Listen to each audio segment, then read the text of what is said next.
Management system of schooling. तो ये video आपका अबाउट 3D चैप्टर जो है 3 डायमेंशनल ज्योमेट्री उसके बारे में है। वैसे आप लोगों ने ये अच्छे से किया हुआ है प्रिपेयर, लेकिन फिर भी हम इसको थोड़ा बहुत डिस्कस करेंगे। चलिए स्टार्ट करते हैं। हमारे पास direction cosines of a line है। डायरेक्शन रेशियोज क्या होते हैं? अगर आर वेक्टर आपके पास A I plus Y J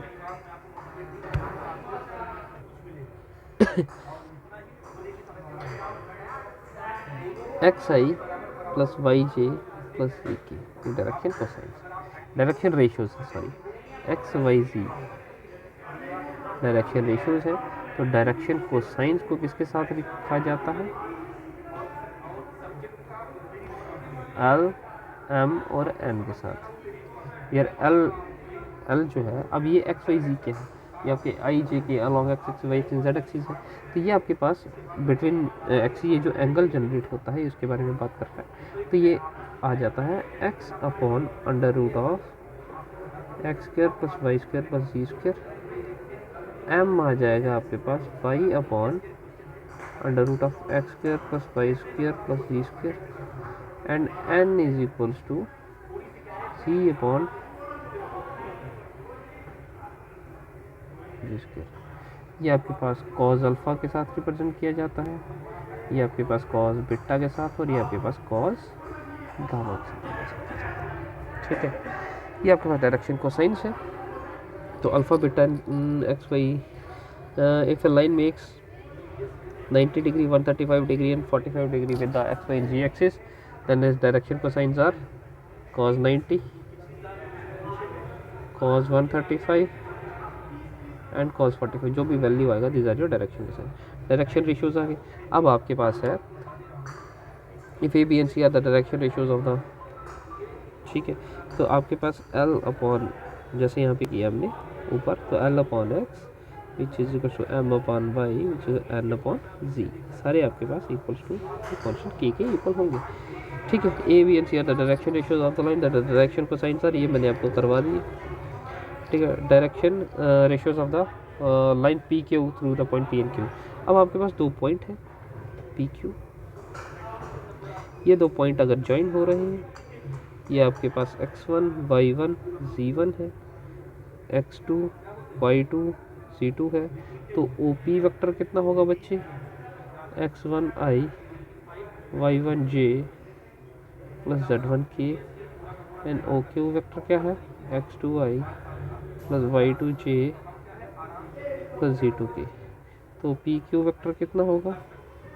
OQ vector minus OP vector, तो which is x2 minus x1 i plus y2 minus y1 j plus z2 minus z1, ये आपके पास PQ वेक्टर। तो ये डायरेक्शन रेशियोज हैं। अभी direction cosines क्या हो जाएंगे आपके पास? Upon PQ magnitude y2 minus y1 upon PQ magnitude. जैसे यहाँ पर आपके पास है, अगर ये आर वेक्टर है तो आप इसको ऐसे भी लिख सकते हो, X upon R vector magnitude, Y upon R vector magnitude, Z upon R vector magnitude. ठीक है बेटा। Direction ratios of parallel lines are proportional, direction ratios of lines are not unique. ठीक है, ये आपके पास बेसिक कंडीशन है। उसके बाद आगे आपके पास line. Line or straight line is a curve such that all the points on the line segment joining the 2 points of it lies on it. A line in a space can be determined uniquely. The direction and coordinates of the point on it are unique. एक जो line है उसके बाद जो direction, line in space can be determined uniquely, एक line uniquely आपके पास एक space में रिप्रेजेंट किया जा सकता है उस point. The direction and the coordinates of the point are also known. उसके बाद आगे आपके पास straight line,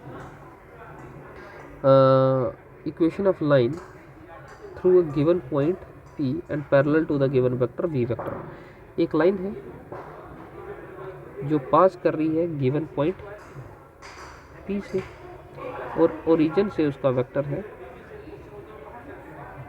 A vector and is parallel to the line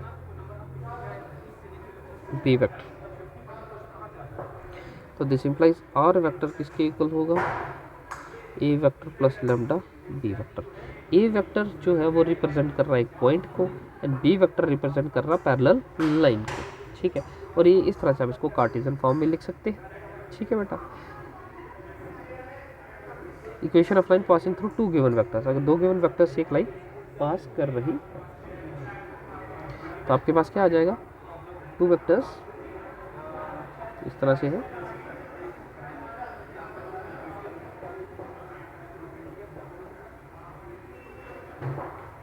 this your a vector, this your b vector. इन दोनों वेक्टर से अगर कोई लाइन पास कर रही है तो आर वेक्टर किसके इक्वल होगा,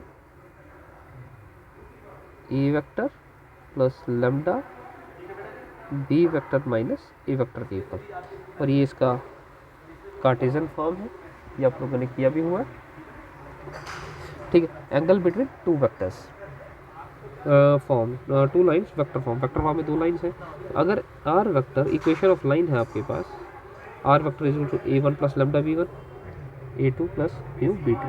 तो एक लाइन है आपके पास जो ए वन से पास कर रही है और उसके पैरेलल एक लाइन है बी वन। अब और एक और लाइन है जो ए टू से पास कर रही है और उसके पैरेलल एक लाइन है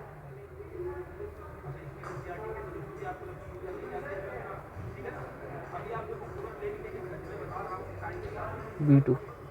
तो जो A1 और A2 के बीच में एंगल होगा वही एंगल B1 और B2 के बीच में होगा।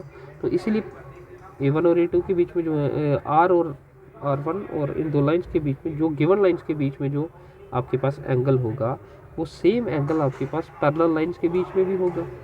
पैरेलल लाइंस के बीच में पैरेलल, हाँ, इन दोनों के पैरेलल जो लाइंस है तो ये जो एंगल है वो किसके इक्वल आ जाएगा, आप इसको B1 cos थीटा निकाल लीजिए, B1 vector dot B2 vector upon B1 vector model magnitude B2 vector magnitude, ठीक है। और वैसे ही आप लोग साइन थीटा भी फाइंड आउट कर सकते हैं, आप लोगों ने क्लास में लिखे हुआ। Condition of perpendicular, if two lines are perpendicular then B1 dot B2 equals to 0। तो आपके पास है, एक आपके पास R1 और एक आपके पास R2, दो लाइन्स हैं, ये आपस में परपेंडिकुलर है। ये आपके पास A1 पॉइंट से पास कर रही है और ये आपके पास A2 पॉइंट से पास कर रही है। इनके पैरेलल लाइन है, इसके पैरेलल लाइन है B1 और इसके पैरेलल लाइन है B2 वेक्टर, इसके पैरेलल B1 वेक्टर और इसके पैरेलल B2 वेक्टर। तो डेफिनेट सी बात है, अगर दो लाइंस आपस में परपेंडिकुलर है, R1 वेक्टर और R2 वेक्टर अगर परपेंडिकुलर है तो दैट मीन्स इनके पैरेलल जो लाइंस हैं ये भी आपस में परपेंडिकुलर होंगी। This line B1 vector is also perpendicular to B2 vector. अगर दो लाइंस आपस में दो वेक्टर परपेंडिकुलर हैं दैट मीन्स उनका डॉट प्रोडक्ट क्या होगा, 0, ठीक है, ठीक। B1 dot B2 equals to 0 and if two lines are parallel, अगर दो लाइंस पैरेलल है तो B1 B2 वेक्टर किसके इक्वल होगा, अगर इसको हम देखें तो B1 vector dot B2 vector equals to B1 vector magnitude dot B2 vector magnitude cos theta.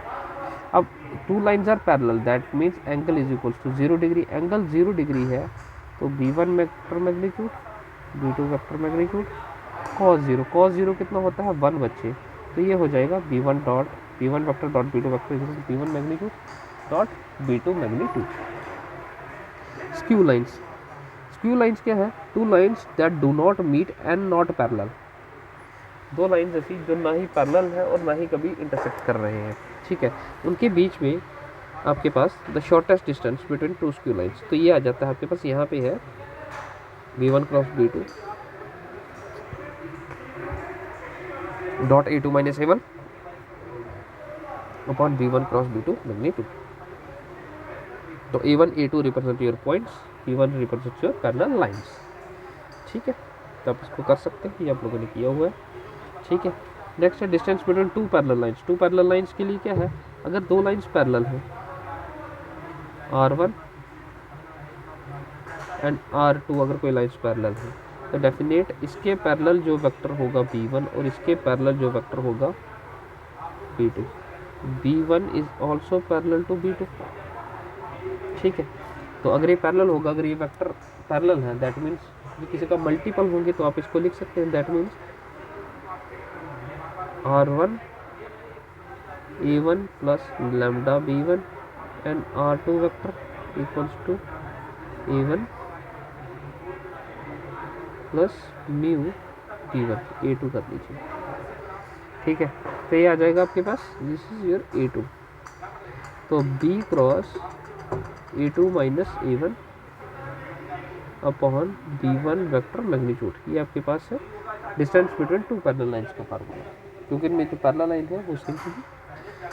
Distance between to points, तो x2 minus x1 y2 minus y1 z2 minus z1, mid point formula वही आगे जो आप करते हो।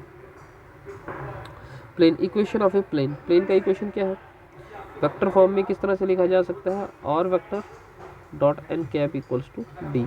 Cartesian form में क्या आ जाएगा, आर वेक्टर डॉट एन, तो l x plus m y plus n z equals to p, distance d is represented by p. Equation of a plane perpendicular to the vector passing through the given point. ठीक है, equation of plane passing through the point a with position vector A vector perpendicular to the vector n vector is equal to r vector minus. Equation of plane passing through the point a with position vector A vector, एक plane है जो ए point से पास कर रहा है और उसका position vector क्या है, ए वेक्टर। तो इक्वेशन क्या आ जाएगा, equation of plane r vector minus a vector dot n vector equals to 0, ये कार्टेशियन फॉर्म में लिखा जा सकता है।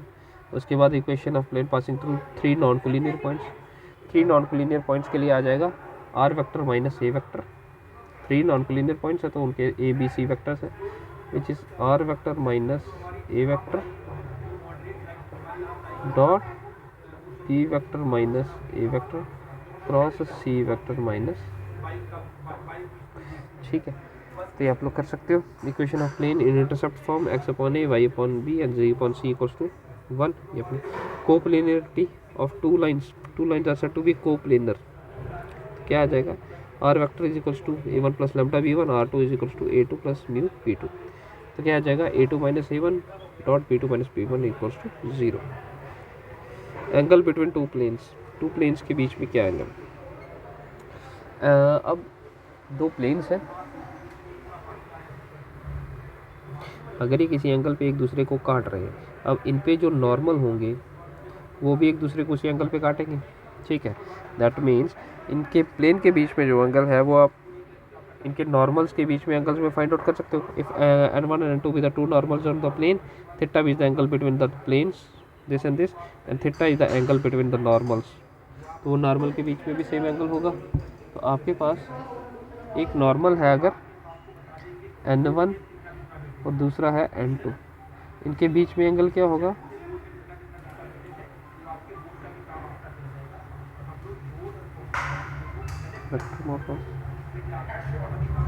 मैग्नीट्यूड। ये कार्टेशियन फॉर्म आ गया इसका। ठीक है, angle between line and a plane, अब एक लाइन और एक प्लेन के बीच में क्या एंगल है, तो ये लाइन है r vector equals to a vector plus lambda, तो एक लाइन है उसके पैरेलल बी वेक्टर है, फिर एक प्लेन है, प्लेन पे परपेंडिकुलर एक है नॉर्मल, तो नॉर्मल, अब नॉर्मल और इस पैरेलल लाइन के बीच में जो एंगल होगा वही प्लेन और उस लाइन के बीच में एंगल होगा। तो ये आ गया, यही थे आपके पास कुछ क्वेश्चंस। आ जाइए अब एमसीक्यूज़ पे, एमसीक्यू डिस्कस कर लेते हैं थोड़े से।